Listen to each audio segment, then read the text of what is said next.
ምዕራባውያኑ ከዓለም የዓለም አስፈሪ ሀገራት ዝርዝርን ሲያወጡ ስሟን 8ኛ ላይ አስፍረውታል። ዜጎቻቸው በፍጹም ወደዚች ሀገር እንዳይሄዱም ይመክራሉ፣ አለፍ ሲልም ያስጠነቅቃሉ። የምዕራባውያኑ ሚዲያ በሚነዛው የሽብር ወሬ ምክንያትም አንድም ሰው ወደዚች ሀገር ዝር አይልም። የሚዲያውን ወሬ ችላ ብለው ወደ ሀገሪቱ የሄዱ ግን በህዝቡ እንግዳ ተቀባይነት ተደንቆ አያባሩም። ምዕራባውያኑ ሚዲያዎቻቸው ለዜጎች ደህንነት አስፈሪና ሰላም የሌላት አድርገው ደጋግመው ቢናገሩም የዚህች ሀገር ሰዎች ደግሞ እንደውም እኛ ጋር ያለው ሰላም እነሱ ጋር የለም ባይናቸው። ለዚህ አስደናቂ ገበያቸውን ማሳያ አድርገው ያነሳሉ። ሀገራችንን ጨምሮ በመላው ዓለም ዝርፊያን ፍራቻ በታጠቁ አካላት የሚጠበቁ ባንኮች ሲኖሩ በዚህች ሀገር ግን ከሚሊዮኖች አልፎ በቢሊዮን የሚቆጠር የገንዘብ ኖት በየመንገዱ ተከምሮ የሚታይበት ገንዘብ የሚሸጥ የሚለወጥበት ገበያ ያላት ያለ አንዳች ጠባቂ የሚገበያዩባትና በነጻነት የሚንቀሳቀሱባት ሀገር መሆኗንም የአገሪቱ ነዋሪዎች በኩራት ይናገራሉ። ይህች አስደናቂ ሀገር የምስራቅ አፍሪካዋ ሶማሊላንድ ነች። በጎሳ ግጭትና ቅኝ ግዛት ከታላቋ ሶማሊያ ቁርጥራጮች አንዷ የሆነችው ይህች ሀገር ብዙ አስደናቂ ታሪኮች አሏት። ራሷን ሀገር ነኝ ብላ ስለምትጠራ ሀገር አልናት እንጂ የተባበሩት መንግስታት የሀገርነት ዕውቅናን አልሰጣትም። ሶማሊላንድ ግን ራስ ገዝነቷን ካወጀችበት 1991 ጀምሮ ራሴን የቻልኩ ነኝ ብላ ኖራለች። ሌሎች አስፈሪ ሀገር ቢሏትም በመዲናዋ ሀርጌሳ ግን ገንዘብ በአደባባይ መሬት ላይ ተዘርግቶ ይሸጣል፣ ይገዛል። ሰዎችም የምንዛሬ አገልግሎትን ገንዘብ እንደ ልብስና ሸቀጣ ሸቀጥ ተዘርግቶ ይፈጽማሉ። ይህ በዓለም እጅግ የተለየች ሀገር ያደርጋታል።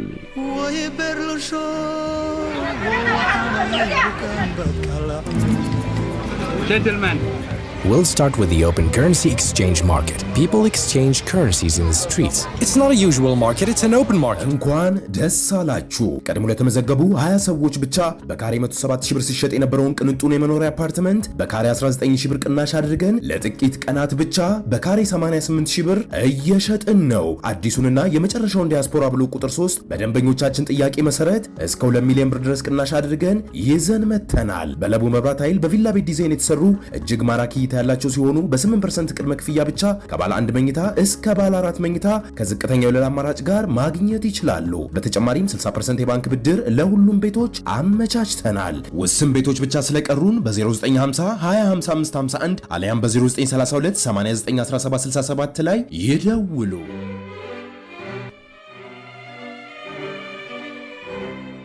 ሰላምና ጤና በያላችሁበት የምድር ዳርቻው ለምንመኝላችሁ የመሻለኪያ ቤተሰቦች ዛሬ የዓለም ካርታ ላይ በሀገርነት ስለማናገኛት ነገር ግን ላለፉት 3 አስርት ዓመታት ሀገር ነኝ ብላ ወደ ዘለቀችው ሶማሊላንድ በምናብ ልንወስዳችሁ ወደናል። የገንዘብ ኖት በአደባባይ ተከምሮ ስለሚሸጥበትና ስለሚለወጥበት የገንዘብ ገበያን ጨምሮ አስገራሚ የሆኑ የሀገሪቷን እውነታዎች እናስቃኛችኋለን። ለቻናሉ አዲስ የሆናችሁ በየዕለቱ የምንለቃቸው ተረኮች በፍጥነት እንዲደርሷችሁ ሰብስክራይብ በማድረግና ደውሏን በመጫን ቤተሰብ እንድትሆኑ እየጋበዝን እስከ ዝግጅታችን ፍጻሜ ድረስ አብራችሁ እንድትቆዩ በአክብሮት ጋበዝናችሁ።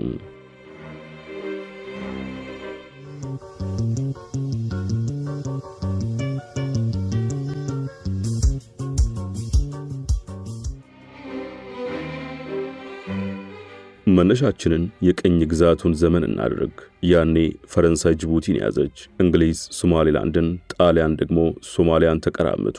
ሁለቱ ሶማሊያዎች ከቅኝ ግዛት ነፃ ከወጡ በኋላ ሶማሊያ ሪፐብሊክ ተብለው ተዋሃዱ። ዘግየት ብላ በ1977 ከፈረንሳይ ቅኝ ገዥነት የተላቀቀችው ጅቡቲ ደግሞ አብዛኛው ህዝቧ ሶማሌ ቢሆንም ሶማሊያ ሪፐብሊክን አልቀላቀልም አለች። የሁለቱ ሶማሌዎች ፍቅርም ቢሆን ረዥም ርቀት አልተጓዘም። ረዘም ያለ ዓመታት አብሮ የቆዩትም በዚያድ ባሬ አፋኝ አገዛዝ ምክንያት ነበር ማለት ይቻላል። ዚያድ ባሬ ለ20 ዓመታት ሶማሊያን ረግጦ ከገዛ በኋላ በ1991 በአመጽ መንበሩን ለቋል። ዚያድ ባሬን የገለበጡት ጎሳዎች አገዛዙን ከገረሰሱ በኋላ ደግሞ እርስ በርሳቸው ማለቅ የሌለው ግጭት ውስጥ ገቡ። ሀገሪቱም እየተዳከመችና ስርዓተ መንግስቷም እየተዳከመ መጥቶ የኋላ ኋላ ሶማሊላንድ ራሷን ችላ ተገነጠለች። ዓለም ዕውቅናን ቢነፍጋትም እሷ ግን ላለፉት 34 ዓመታት ገደማ ራሴን የቻልኩ ሉዓላዊት ሀገር ነኝ እያለች ትገኛለች። የራሷ መንግስትና ህዝብ እንደራሴዎች ምክር ቤትም አላት። ደግሞም ሰላም የሰፈነባት ነች። በአንጻሩ ደቡባዊቷ ሶማሊያ ደግሞ የማያልቅ ጦርነት፣ የማያባራ ግጭት ውስጥ ነው የምትገኘው።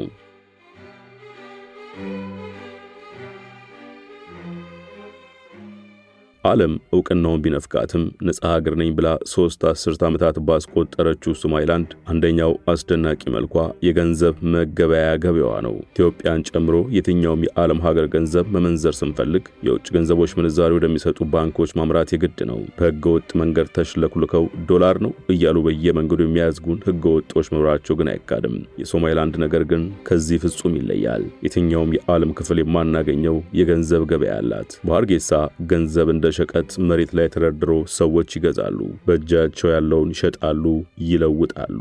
ዶላር የያዘው የሶማሊያ ሽልንግን የሶማሊያ ሽልንግ በኪሱ ኖሮት ዶላርና ሌሎች የውጭ ሀገራት መገበያያ ገንዘብን የያዘም እንዲሁ ያሻውን ገዝቶም ይመለሳል።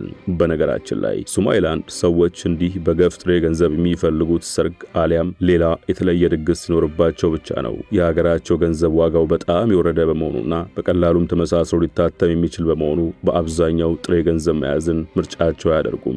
ቀለል ላሉ ግብይቶችም ታዲያ ከሐሰተኛ የብር ኖቶች ለመጠበቅ በሞባይል ስልኮቻቸው ግብይትን መፈጸም ይመርጣሉ። ሌላው አስደናቂ ነገር በሀገረ ሶማሊላንድ የዕለት ምጽዋት የሚጠይቁ የኔቢጤዎች ሳይቀሩም ሰዎች ያቅሟቸውን እንዲረዷቸው የሞባይል ገንዘብ ማስተላለፊያ ቁጥራቸውን በወረቀት አትመው በመያዝ ነው የሚለምኑት። ይህ በምስራቁ የሀገራችን ክፍልም የተለመደ ሆኗል።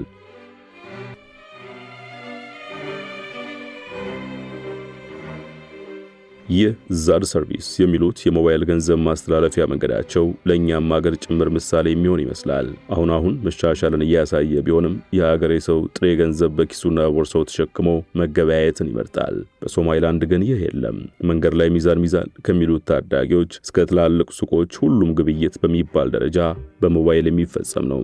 እዚህ ላይ በዛድ መገበያየት ምንም አይነት የአገልግሎት ክፍያን የማይጠይቅ መሆኑ ከሀገሪቱ ገንዘብ በቀላሉ በሐሰተኛ መልኩ ሊታተም ከመቻሉ ጋር ተዳምረው በሞባይል ስልክ መገበያየት በዛች ሀገር ባህል እንዲሆን ምክንያት ሆነዋል። አገልግሎቱን ለመጠቀም ሲም ካርድ ማውጣትና የቴሌኮም ካምፓኒው ጋር አካውንት መክፈት ብቻም በቂ ነው። ያለ ኢንተርኔት በየትኛውም ስልክ የሚሰራ እንደሆነም ተነግሮለታል። ሶማሊላንድ ዜጎች እንደ ሰርግና ሌሎች ድግሶች ሲኖሩባቸውና ጥሬ ገንዘብ በእጃቸው መያዝ ሲያስፈልጋቸው ደግሞ ወደ ሀርጌሳ ገበያ ሄደው ጥሬ ገንዘብ ከሚሸጡት ነጋዴዎች መካከል ለአንዱ በአካውንታቸው ካለው ገንዘብ ይልኩለትና የሚፈልጉትን ያህል ጥሬ ገንዘብ ይዘው ይመለሳሉ። የውጭ ሀገር ገንዘብ ይዘው ወደ ሽልንግ ለመመንዘርም ከፈለጉ ገበያ ያስተናግዳቸዋል። በነገራችን ላይ አንድ የአሜሪካን ዶላር ከ571 የሶማሊላንድ ሽልንግ በላይ ስለሆነ ምንዛሬውን ለመያዝ ጆንያና ተሸካሚ ሳያስፈልጋቸው አይቀርም። 100 ዶላር እንኳን ወደ ገበያ ይዘው ቢሄዱ 57000 ሽልንግ ተሸክመው ነው የሚመለሱት።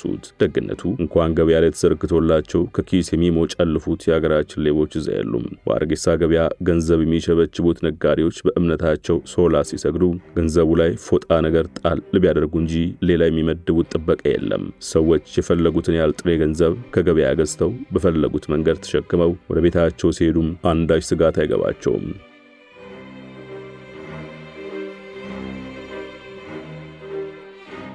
እግር ጥሏችሁ በሶማሊላንድ ጎዳናዎች ዞር ካላችሁ ደግሞ የኢትዮጵያን ቡና በራሳችን ጀበና ታገኛላችሁ። እንሰት፣ እንቁላል፣ ዶሮና ሌሎችን ቀላቅለው በተመጋቢው ፊት የሚዘጋጁት ጎዳና ላይ ፈጣን ምግባቸውም ሌላኛው መታወቂያቸው ነው። ፓስታ በአትክልቱና ሌሎች የጎዳና ላይ ምግቦቿ እጅግ ከድሬዳዋ ጋር የሚያመሳስላትም ይመስላል። በሶማሊላንድ ሆቴል የሚገኘው ምግብ ሁሉ ጎዳና ላይ ተዘጋጅቶ ይቸበቸባል። ቀድሞ ሀገራቸውና ካሁን ጎረቤታቸው ዋናው ሶማሊያም ሙዝ በገፍ ስለሚያገኙ ሙዝ ሁሉም ምግቦች ላይ ጨምሩታል። ራሱን ችሎ በካቻፕ ሲበላም ልትመለከቱ ትችላላችሁ። በምስራቁ የሀገራችን ክፍል እንደሚደረገው በሶማሊላንድ ተመራጩ የግመል ስጋና ወተት በሶማሊላንድ በሽበሽ ነው። ቀዳሚ ስጋ ምንጫቸውም ግመል ነች። ከመጓጓዣ እስከ ምግብነት የሚጠቀሙባቸውን ግመሎች የሚገበያዩበትም ትልቅ ገበያ አላቸው። ሀገሬው ሲገበያይ በስንት እንደገዛና እንደሸጠ ከሻጭና ገዢ ውጭ አይታወቅም። በፎጣ ሸሸክ አድርገው ይዘያየሩና ይስማማሉ። ስምምነታቸውን የሚገልጹበትና የሚጨባበጡበት መንገድም ለየት ያለ ነው። በአማካይ ግን የአንድ ግመል ዋጋ ከ200 እስከ 1500 ዶላር ይደርሳል። በ1500 ዶላር የሚሸጠውን ውዱን ግመል ምንመለከት በአገራቸው ገንዘብ ወደ 856000 ሽልንግ ገደማ መሆኑ ነው። የሞባይል ገንዘብ ዝውውር መኖሩ በጀ እንጂ አንድ ግመል ለመግዛት የሚያስፈልገው ገንዘብ በራሱ በግመል መጫን የሚያስፈልገው ነበር። እነሱ ጊል እያሉ የሚጠሯቸው ከመጓጓዣነት እስከ ምግብነትና የወተት ምንጭነት የሚጠቀሙባቸው ግመሎችም በመላው ሶማሊላንድ የትኛውን ቦታ ስትንቀሳቀሱ ትመለከቷቸዋላችሁ። ግመል የዚህች ሀገር ኑሮ መሰረትም ነው። ሀገሪቱ አብዛኛውን ገበያዋን የምታገኘውም በውጭ የሚኖሩ ዜጎቿ ለወዳጅ ዘመዶቻቸው ከሚልኩት ሬሚታንስ እንደሆነ መረጃዎች ያመላክታሉ።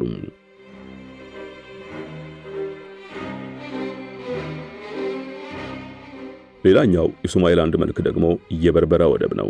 ከሶማሊላንድ መዲና ሀርጌሳ 2 ሰዓት ገደማ በመኪና እንደተጓዝን የምናገኘውን ይህን ወደብ የምታስተዳድረው የተባበሩት አረብ ኤሚሬቶች ነች።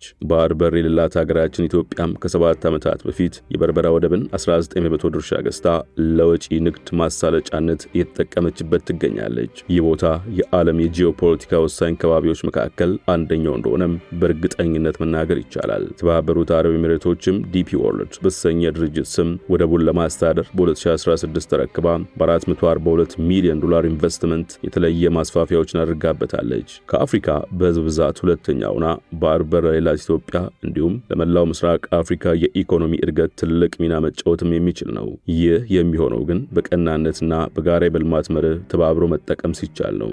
ወደቡ ለዓለም አቀፍ ኢንቨስትመንት የሚገባ ምቹ እንዳይሆን ግን የሶማሊላንድ ሀገርነት ዓለም አቀፍ እውቅና ለማግኘቱ ማነቆ ሆኗል።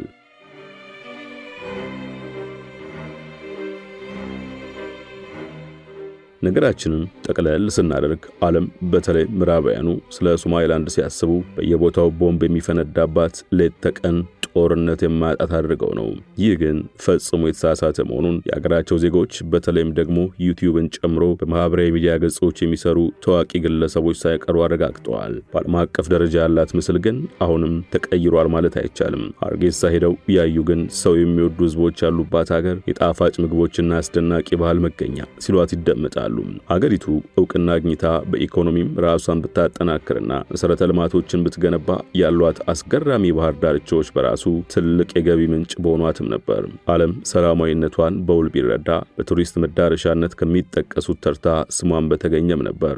የምዕራባውያኑ ሚዲያ በሚነዛው የሽብር ወሬ ምክንያት ግን አንድም ሰው ወደዚች ሀገር ዝር አይልም። የሚዲያውን ወሬ ችላ ብለው ወደ ሀገሪቱ የሄዱ ግን በህዝቡ እንግዳ ተቀባይነት ተደንቀው በሀርጌሳም በምሽትም ሳይቀር ያለ ሀሳብ በእግራቸው ተንሸራሽረው የበርበራ ወደብ ላይም በጀልባ ተዝናንተው ተመልሰዋል።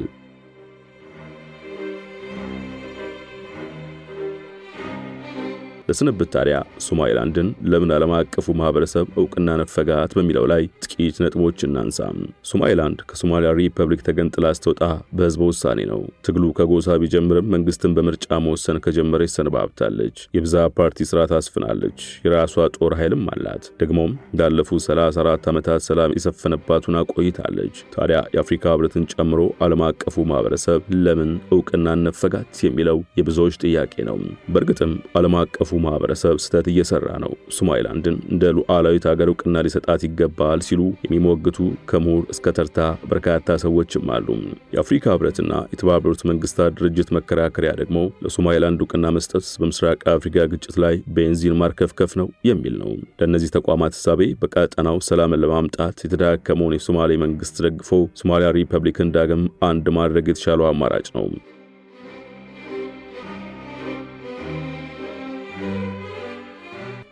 ሌላኛውና ምናልባትም ውሃ የሚያነሱ የዓለም አቀፍ ተቋማቱ መከራከሪያ ሐሳብ ደግሞ ምሳሌነቱ በጎ አይሆንም የሚል ነው።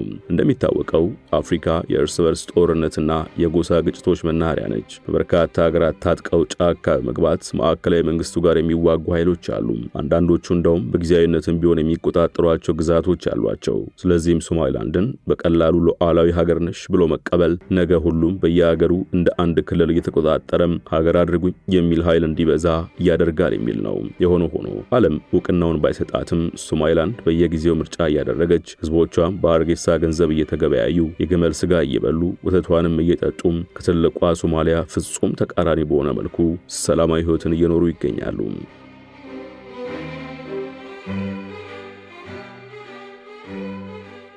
ወደ ቻናላችን ቤተሰቦች ዓለም እውቅና ነፍጓት እሷ ግን ሉዓላዊት ሀገር ነኝ ካለች 34 ዓመታት ያስቆጠረችው ሶማሊላንድን ያስቃኘንበት የዛሬ መሰናዷችን ይኸው ነበር። እስከ ዝግጅታችን ፍጻሜ አብራችሁን ስለቆያችሁ ከልብ እያመሰገንን እንደተለመደው ለቻናሉ አዲስ የሆናችሁ ሰብስክራይብ ማድረግና የደውል ምልክቷን በመጫን በየዕለቱ የምንለቃቸው አስደናቂ ተረኮች በፍጥነት እንዲደርሷችሁ ማድረግ እንደምትችሉ አስታውስን።